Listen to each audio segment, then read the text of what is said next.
Less দিয়ে চমৎকার এই গলার ডিজাইনটি কিভাবে আমরা তৈরি করব একদম সহজভাবে শেয়ার করব। তো গলার ভিতরে এই লেসটা আমরা সেটিং করব, কিভাবে সেটিং করতে হবে একটু খেয়াল করবেন।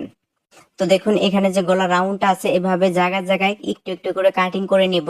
এরপরে কিন্তু সোজা সাইড থেকে এভাবে ভাঁজ করে মুড়িয়ে মুড়িয়ে আমাদেরকে একটা প্রথমে সেলাই দিতে হবে। তো এভাবে করে আপনারা কিন্তু মুড়িয়ে মুড়িয়ে একটা সেলাই দিবেন, তাহলে কিন্তু পাকা হবে, নিচের দিকে কিন্তু কাঁচা থাকবে না। তো দেখুন এরপরে কিন্তু আমাদেরকে সেটিং করতে হবে, এই পার্টটা আবারও সোজা সাইডে বসাবো। এরপরে কিন্তু লেসটাও কিন্তু আমরা সোজা সাইডে বসানোর পরে আমরা কিন্তু সুন্দর করে সাইডটা মিল করে তারপরে কিন্তু সাইড দিয়ে আমাদেরকে সেলাই দিতে হবে।